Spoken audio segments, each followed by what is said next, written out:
Hey you guys, welcome back to my channel, Kiana Talks Ball. This game is going to be about the Denver Nuggets game against my in-town team, the Washington Wizards, a game that I attended. It was so much fun, so forgive me if my voice is like kind of scratchy and screechy from time to time, but this is about the Denver Nuggets game against the Washington Wizards that Denver came away with the dub with.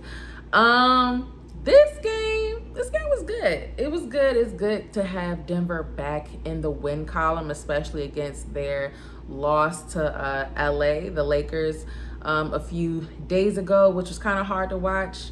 It was a game that they had control of in the first half, and then the second half had absolutely no control. But that's in the past. That's in the past. We're in the present tense now. They win this game 107-97.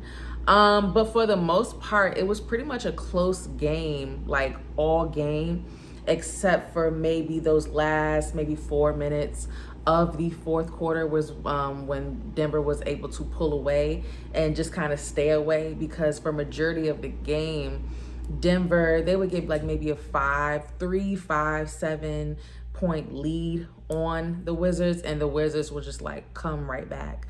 So they didn't, really get like settled and stable into their offense and their defense, I want to say, until like late in the fourth. It wasn't a clutch time win, but they finally was able to just like get a stable rhythm going, to where it just didn't seem like, the Wizards were going to come back.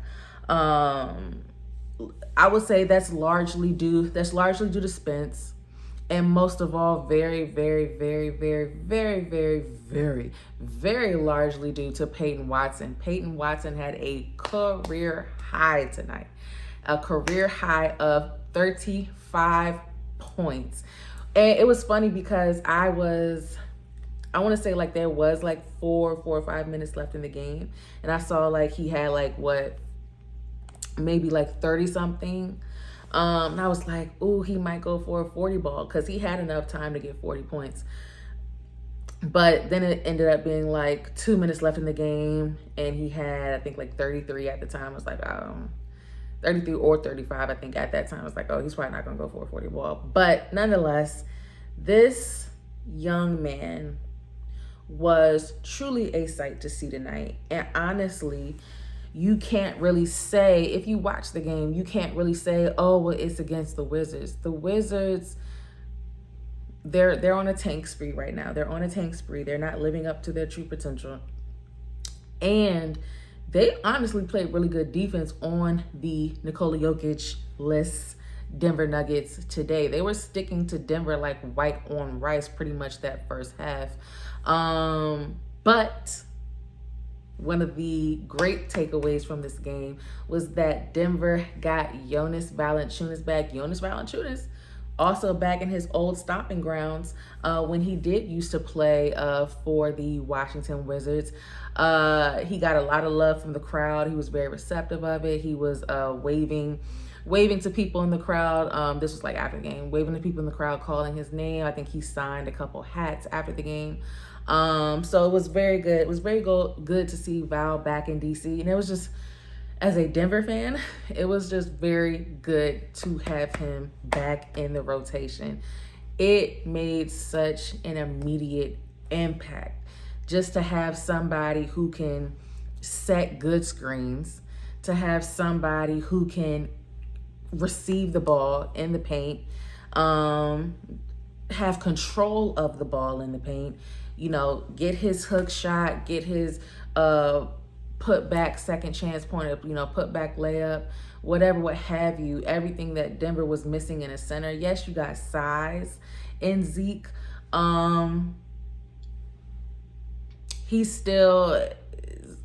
Zeke at times still just kind of fumbles under the basket, thinks too much under the basket. So if Zeke receives the ball under the basket, he's going to think to himself to punk fake. He's going to think to himself, let me hold the ball. What are they going to do? And let me see if I can counter that ahead of time, instead of just, I got the ball, let me go up. I got the ball, let me hold on to it firm. and then let me go up. He had like maybe 2 great games where he did just that. One of them being against Boston, I think the other one being against Philly. He's a lot more confident driving, using his footwork to drive to the paint than he is catching the ball in the paint, or being a pick and pop person, being a pick and pop player, and catching the ball in the paint and then trying to figure out what to do from there.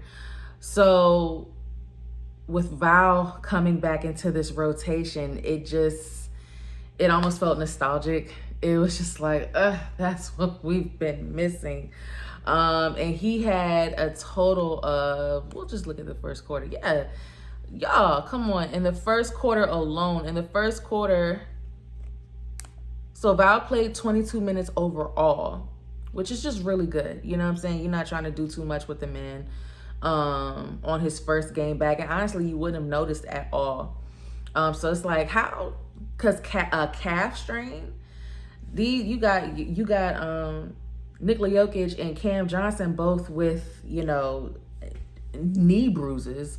So for Val to strain his calf, he said something popped. Yeah, you expect him to be out 4 to 6 weeks, but he came back pretty early in that stint, early in that time, and honestly came back like nothing happened. So 22 minutes is just good enough for him. In the first quarter alone, bro, 8 points. 8 points and 4 rebounds, bro. Denver overall, a lot of these losses is coming from just getting out rebounded. And Denver, let's see here. Denver won the rebound battle. 46-42. Mind you, the Wizards have Alex R. Who was their backup center? Cause I don't even recall seeing Marvin Bagley. I want to say Bradley, but I know that's not his last name. Is he injured? I know he's not injured. I like Marvin Bagley. I was, hoping somebody tried to go back and forth with me in the comments of one of the Denver sports YouTube sites, talking about like, oh, well, that's dumb to want Denver to get Marvin Bagley because he's a center. I was talking about as a backup. I was talking about as a backup center. Oh, well, he's a forward and, he's a bad one at that. I'm like, bro, I've seen him play center. Like, they have him play a backup center. And even if he's quote unquote bad, it's just like, name me functional centers that Denver can acquire that won't break the bank for them. I thought Marvin Bagley was a good option for Denver to look at in the offseason, and honestly still is. If DA is not going to play Duran, and that's a whole something else. But no, back to Val. I don't know who was it Will? Will's not that tall to be a center, is he? Baby, we'll get to that later. Because I don't want to hold y'all too much. But yeah. It was just so good to have Val back into that rotation, and he immediately just made so much of an influence. It says he was a -3, but baby, he ain't play like it. Oh, he was a -3 because he kept getting in foul trouble. They were calling dumb fouls, bro. They were calling such dumb fouls. I don't think he went back into the game in the fourth quarter. Yeah, he played 2 minutes in the fourth quarter. At that time, he had 5 fouls, and me and my brother, I went to go see the game with my brother. It was military appreciation night, and my brother, we didn't even know that. We just went because I'm a Denver Nuggets fan, and he just came to support me. But he's also Air Force. So it was really, really cool. But he had asked me, he was like, did Valanciunas even play in this quarter? I'm like, even though he was great, 1, he's on minutes restriction. 2, Denver was finally getting into a flow in the fourth quarter. And even though Val had 5 fouls, so he hadn't fouled out, it would hurt their momentum if he goes back into the game. Let's just say he does do some damage, but he goes back into the game and he gets that sixth foul. And then next thing you know, Denver loses their momentum. And then they have to like try to refigure it out all over again. So they were already in a flow. There was no need to put him back in. But I mean, Val was amazing. It's great to have him. I don't think he'll play in their game against Milwaukee tomorrow, because it wouldn't be smart to play him on a back-to-back. I think they're gonna throw that game. Hopefully it's a game that Duran gets minutes in, because like the reason this game was able to just be so close between the Nuggets and Wizards is just this stupid 3-guard lineup that honestly doesn't help. Like it doesn't do anything. And whether it's a 3-guard lineup with Jamal, Pickett, and Bruce, or Jamal, Tim, and Bruce, or Pickett, Tim, and Bruce, like it never works. It just never freaking works. Bruce was getting on my nerves a lot. He was getting on my nerves a lot in this game. Just really not able to do anything. And it's not even just his skill set, but it's just also kind of like how DA is using him. You're using him with 2 other guards on the floor. Yes, with Tim's height and body, he could be a 3, and you put Spence at the 4 and Zeke at the 5 or something. But Tim is still a guard. Tim is still a shooting guard, okay? So that's not, having Tim at the 3 is not his natural position. And it's just like, I don't know what's going on for DA to just like completely take Duran out the lineup. Now, the last game Duran played in, he was not good. He was not. He was getting pushed. He was getting pushed around. He was getting bullied. He was not able to get any rebounds, child. But it's just like, you need that. You need that. It's not like this is his first time getting real minutes. So it's just like, he could have got a minute or 2, dude. If you're going to play Bruce, bro, we won this game by 10. Bruce was a -7.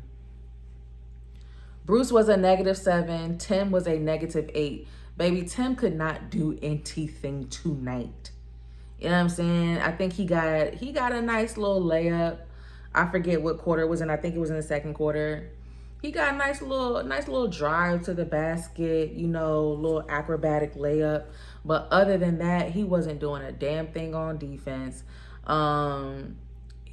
He couldn't make. He was 1 of 8. Oh no, I'm sorry. He was 0 of 5 from 3. I'm not going to. And in 20 minutes, he had 2 points and 3 rebounds, and it's still overall -8 and 2 turnovers. Jesus Christ. True shooting 12.5%. That's the worst of everybody. That is the worst of all the other players in rotation, even Bruce and even Zeke.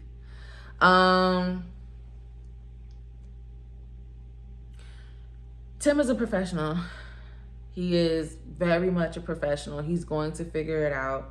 And, he's been getting worked. He's been getting worked like a dog, with a lot of the minutes that he's been playing, and a lot of the minutes that he's been playing since we've been having issues with, players' health and injury management and all that jazz. So if he's just kind of, after that, the last time Denver played DC just a couple days ago, he had 30 points. And after that, it's been it hasn't been that long to just be like, what happened to Tim? Tim could very much just be tired, bro. And just struggling to find a rhythm. So, I'll give him grace. But yeah, going from 30 to 2, Going from 30 to 10 to 2 is just kind of okay. Okay. We'll see. I don't know if he's going to play that many minutes against Milwaukee tomorrow night. Again, they have a back-to-back against Milwaukee tomorrow away. So that means they're probably on the plane right now going to Milwaukee. I can only imagine. I don't expect him to be in this funk for too long. You know, I think he's either the oldest or one of the older players on the team. And, you know, he's professional. He'll figure it out. So this is by far not the Tim Hardaway game. Bruce, he was very annoying in this game. He was very annoying. But just when I was just like, why is Bruce in this game? He's not getting any stops for us. He's hurting more than he's helping. He flips a switch. Now, mind you, he's not making jump shots or anything like that, but he flips a switch. And honestly, he kind of ignited Denver being able to pull away from the Wizards by initiating those fast break field goals, just driving the basket. You know, sometimes it was just annoying to watch Denver. They would get a turnover or they would get a rebound. And they would get a rebound off of a miss, and they don't push the ball up. They don't press the ball. You're giving the opposing team, more time to get set up in their defense. And it was a lot of times during that game where I'm screaming like, press the ball. Do not let them get set up in their defense. Keep them on their heels. And Bruce was the player to like really ignite that. So he's an interesting case. He's very similar to Christian in the sense of like, Christian can play point guard. Christian can play point. Pickett can. Should he? Not really. So it's like, you're not really that much of a ball handling point guard. You're not you're technically a shooting guard because you're not a point guard, but you're not a shooting point guard. Or I'm sorry, you're not a shooting guard. But he is that fast break in defense guy. Again, much like Christian. So he was able to turn that on and flip that switch in the fourth, and it was very much needed. So, you know, he's a -7 because the first 3 quarters was very irritating, especially when they're running, like I said, that 3-guard lineup, and it's just like Bruce, he'll do whatever he does, and then he goes off and he sits in the corner. I'm sorry, with the style of game that you play, you do not need to be a player that sits in the corner waiting for the ball to come to you or to get past you for you to shoot a 3. You're not that guy. You're not a 3-point shooter.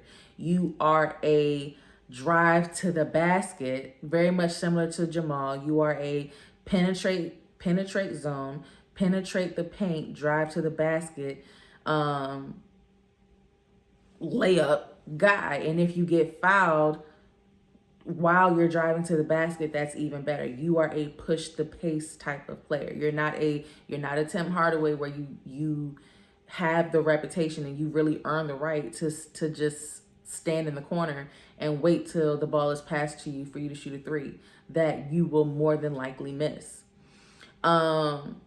So I'm not trying to go too in on Bruce. It's just like, I don't know what discussions are had because I feel like his role has to be very concrete. Like, you have to be very clear what his role is on this team. You know what I mean? Especially like if Jamal doesn't have it and you need that backup PG. Clearly that backup PG is Pickett. Pickett wasn't great tonight. He was still a +16, which is crazy to me. He was able to help a lot with navigation. And he had 5 assists. And that's probably why he's a +16. He had 3 turnovers. He was also somebody where, you know, being a point guard, you have the power to control the pace. And I think sometimes Pickett slows down the pace where it needs to be turned up. or maybe he puts himself in a position where he kind of wants to play a hero ball. It's just like, get to a spot, get to an open spot, and pass the ball. Okay? Don't be trying to dribble around baseline and all that jazz. Sometimes I feel like he digs a hole for himself a little bit, and it's hard for him to get out of it, and it results in a turnover like the 3 that they had. But I think when you put him on the floor with Jamal, it kind of frees up Jamal a little bit more just to play his game. So, I mean, not a great Jalen Pickett game. He played 33 minutes. And like I said, he was a plus 16, so I'm not going to go in on him too much.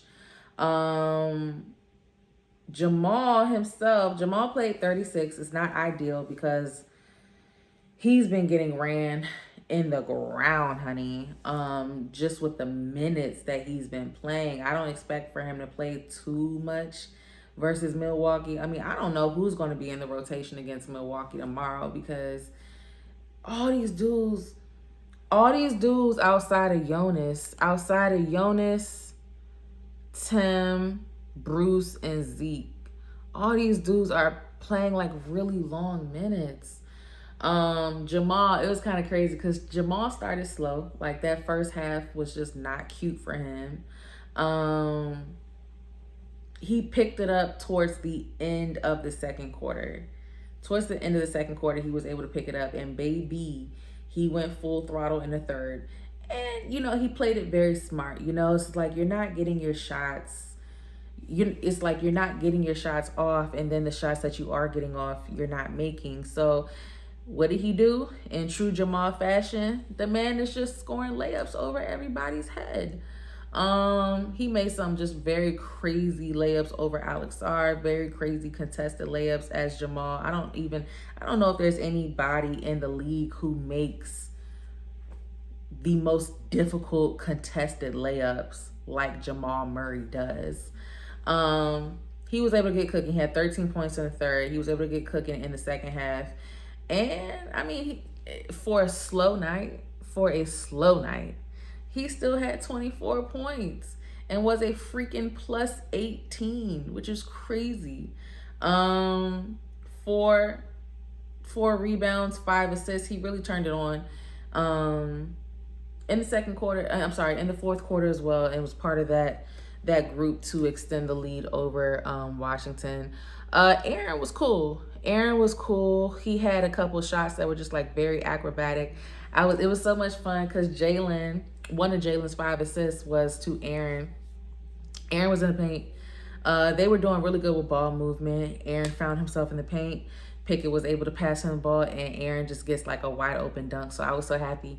It's like, yay, I get to witness a AG dunk with my own eyes, and we had good seats too. So I was happy that I was able to see Aaron Gordon dunk with my own eyes for the first time. Spencer, he's a hustler, man. He was also I would want to say from beginning to end, he didn't start. But from the moment he came in to the moment the game ended, he was hustling a lot for boards, hustling a lot for just getting stops, rotating really well enough, even like slowing down, because there were a lot of plays where the Wizards bring the ball up. Either they dribble it over to the corner or they dribble it over to the wing, and somehow the ball is either thrown to the opposite wing and then passed to the person in the corner. It would always find itself to the person in the corner, basically. But I think Spence did a great job. And if they're in the corner, like they shot a lot of corner threes tonight. That they made a good chunk of them. Shout out to Trey Johnson. I think he made a good couple corner threes. That Will Riley, he was definitely one of them. I think he was like the 12th pick, one of their first round picks. He was definitely keeping the Wizards in this game. But Spencer, he did a good job at just kind of slowing the offense down enough for help to contribute. And I'm glad like they didn't let a lot of stuff go ISO. And he was also great just like on some point of attack defender uh moments. He did very good. I think pressing him and Peyton did very well, pressing the ball handler when dribbling up, once they get past half court, dribbling up. So, I mean, outstanding defensive effort from Spencer. It's crazy. I mean, he's a +0. I don't know what that's about. But I think we got really good minutes. Is this true? I don't know what that's about. I mean, he had 2 points. He got 1 field goal. Clearly didn't contribute. And I mean, he had 1 field goal and he had a foul. But I don't know. +0. That's interesting. His defense and his efforts on rebounds were very, very, very helpful. Last but not least, Peyton Watson. It was so cool just to like, because this is the only like Denver game that the Wizards have. The Wizards have as a home game this year, and it was just so freaking cool to see them come in, and not only see them come in, but just to see P. Watt like score his career high. Y'all don't understand. This boy was making shots that when they left his hand did not look like they were going to go in, but they still went in. He had 6 threes tonight. He had 6 threes. The Denver Nuggets as a whole, child, the Denver Nuggets as a whole had 9 threes. So that means Peyton made 6 threes and everybody else made 3. That is crazy. 6 threes, dude. 4 blocks, 2 steals. Like, man, come on, get out of here. 6 of 8 from 3. Very good free throw percentage. 9 of 10 from the free throw line. 10 of 16. 10 of 16 field goals total. 86% true shooting. That is crazy. He has the highest true shooting of everybody on the team, and doing that with 8 rebounds, man. Like, come on. That stat is ridiculous. And if you want to say, oh, but it's against the Wizards, it's just like, no, because you're still playing against Alex Sarr, which he got 2 blocks on. You name me another player in the league that can block 2 shots on Alex Sarr in the paint. Like, be so freaking for real. Ain't nobody else in the league blocking Alex Sarr's shot. Get out of here. Nobody else in the league is doing that, bro. So whether it's the Wizards or not, it's still nobody else. Name me somebody else who's put up this stat against the Wizards. Since it's the Wizards, name me somebody else who's put up this exact stat. 40 minutes, 35 points, 8 rebounds, 3 assists, 2 steals, and 4 blocks. And 6 threes. If you can't name me anybody else who has put up those stats, and 86% true shooting, 90% from the free throw line. If you can't name me somebody who's put up those same stats, don't tell me, oh, it's just the Wizards. Well, they've lost 30-something games, and nobody else has put up those stats. So, no, it's not just the Wizards. It's just Peyton Watson, okay? And it's really cool because I'm looking at the stats on StatMuse, and they're showing like Yoke, Jamal, and Peyton as the big 3. Usually it'd be Yoke, Jamal, and Aaron. I don't think Aaron cares. Aaron, he's as professional as they get. He had a great game. Started off kind of sluggish. Well, no, he didn't start off sluggish. He just kind of had like some slow stints. But he had a great game. He was actually the biggest plus minus tonight with +23. He hit some crazy shots. 5 boards, 16 points. I enjoyed him. wasn't his best, but for somebody, you know, who's still on injury management with that hamstring, not trying to do too much. He played 33 minutes. Still kind of long for what you want to play him for, but it is what it is. But back to Peyton Watson, man. I mean, like, I don't know what else there is to say. Clearly, I think that Philly game, he was already playing well before that, but I think that Philly game just ignited a different type of beast inside of him. For him to maintain his defensive prowess and his defensive effectiveness and just match that offensively is something that you're just not gonna find. You're not gonna find a lot in this league. It's very seldom you find a strong offensive player that's also a strong defender as well, and vice versa. It's very seldom you're gonna find a strong defender who's also a very strong shooter, scorer in general. But I mean, Peyton Watson, you know, of course there have been talks, not by the Nuggets organization that I know, but just talks about, oh, you can attach Peyton Watson to Zeke or attach Peyton Watson to so-and-so and get these two players over here. Baby, it ain't looking like that's a good option anymore. I don't really know who else in the league Denver would want other than Peyton. I don't know who you trade him for at this point. And kudos to him, because that's the message you got to send. You're fighting for that extension that you're very much proving is due unto you. I hope Rich Paul don't do some crazy type stuff. Rich, you've been saying some stuff. You know, some people feel like you ruffling feathers, brother. Don't get it twisted. We want to keep Peyton. We want to keep Peyton, and we want to pay him. Just chill a bit. Just work with us, okay?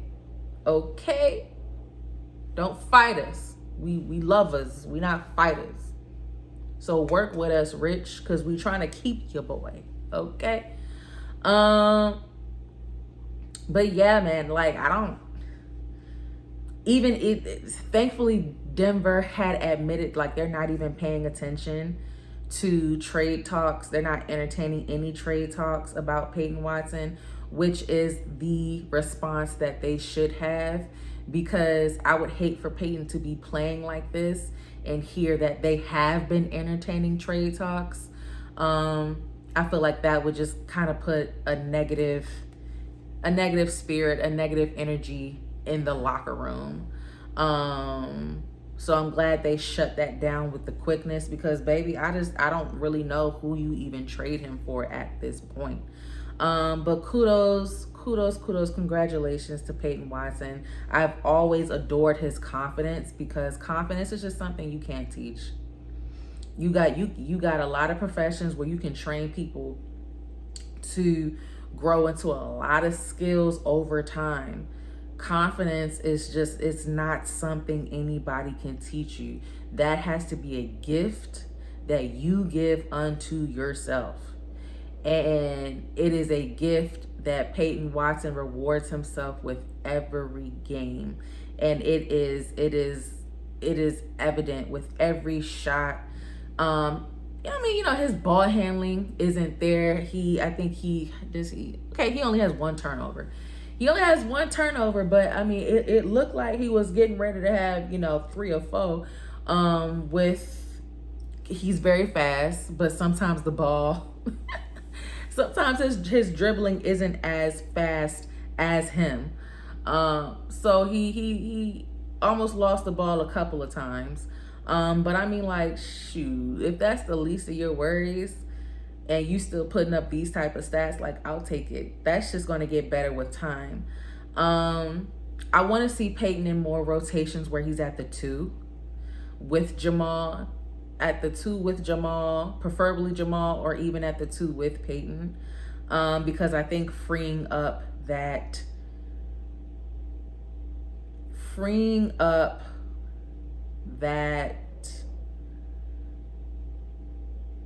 freeing up either the 4 or the 3. I want to see rotations with Aaron at the 3.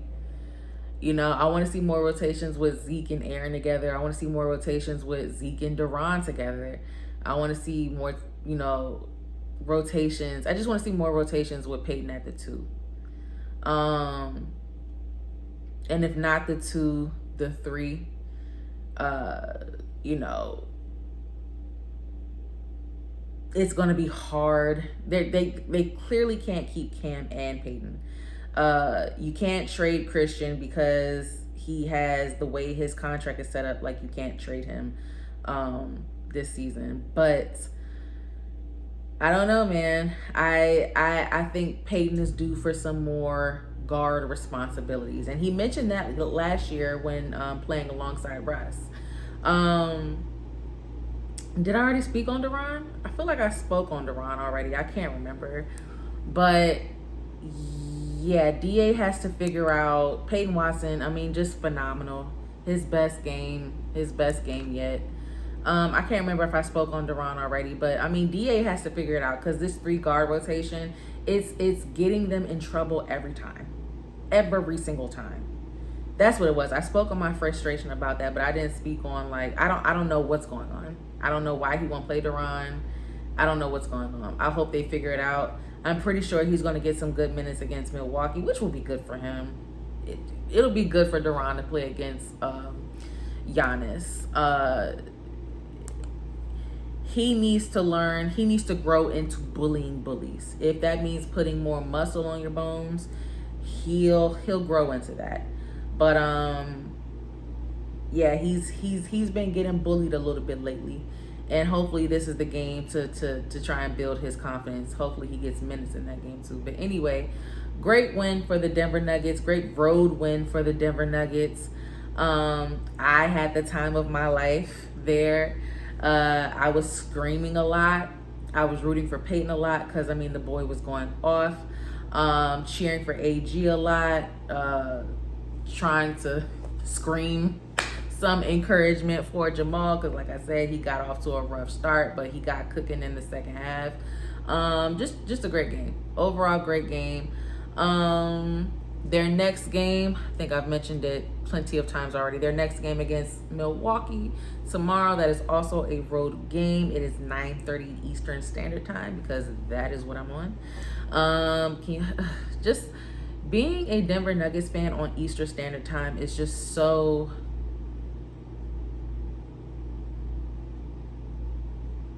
It's just so not the wave sometimes. But I enjoy this team. I truly enjoy this team.